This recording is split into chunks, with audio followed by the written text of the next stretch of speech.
প্রতি বছর পুজোতে বাবা মা ভাইকে কিছু না কিছু গিফট দেওয়ার চেষ্টা করি। এই বছরও তার ব্যতিক্রম নয়।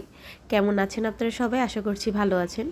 সেদিন ছিল বাবার মার্কেট করার দিন, আর তাই চলে গেলাম বাবা মেয়ে শপিং করতে।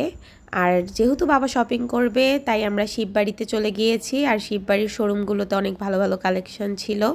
আর বাবা যেহেতু প্রতি বছর পূজায় একটা পাঞ্জাবি নেওয়ার চেষ্টা করে, তাই এখানেও সে একটা পাঞ্জাবি পছন্দ করে নিল। আর তাকে এই পাঞ্জাবিতে অনেক সুন্দর লাগতেছিল এবং পাঞ্জাবিটা দেখতেছিল অ্যাকুরেট সাইজ আছে কিনা। এরপরে চলে গেল টি শার্ট দেখতে। সে একটা টি শার্টও কিনবে। সে অনেকগুলো শপিং নিয়েই এসেছে। একটা আমার তরফ থেকে নিবে, একটা তার মায়ের তরফ থেকে নিবে, একটা তার ভাইয়ের জন্য নিবে, মানে তার দুই ভাইয়ের জন্য, মানে কাকার জেঠুর জন্য নিবে। তাদেরই আর কি মোটামুটি শপিং ছিল। তাই একটা একটা করে কমপ্লিট করছি। বাবার পাঞ্জাবিটা ফার্স্টে কমপ্লিট করছি, এখন আমার জেঠু আর কাকার জন্য পাঞ্জাবি নিব। আর সেই পাঞ্জাবি আমরা খুঁজতেছিলাম, অনেকগুলো খোঁজার পর দুটো সেম পাঞ্জাবি পেয়েছি এবং সেম পাঞ্জাবি নিয়ে নিলাম সাদার ভিতরে। কারণ সাদা পাঞ্জাবিটা না প্রায় সব প্রোগ্রামেই টুকটাক পরা হয়, তাই বাবা সাদা পাঞ্জাবিটাই প্রেফার করছে।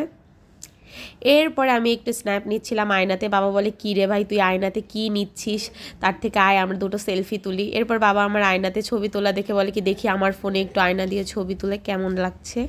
আর তখন আমার বাবার ফোন থেকে আমি ছবি তুলি। এর ভিতরে 3-4টা শপিং শেষ, কিন্তু আরও কিছু শপিং বাকি ছিল, সেগুলোই আমরা দেখতেছিলাম আর খুঁজতেছিলাম। আর একটা শার্ট, যে শার্টটা আমরা নিব, অনেকক্ষণ খোঁজার পর একটা শার্ট খুঁজে পেয়েছি।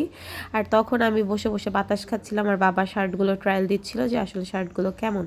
শার্ট একটার পর একটা ট্রায়াল দেওয়ার পর এই একটা শার্ট সে চুজ করে ফেলে এবং চুজ করার পর আরও একটা শার্ট দেখছিল যে সাইজে ঠিক আছে কি না, তাহলে এটার ট্রায়াল দিবে না, এটাও নিয়ে যাবে।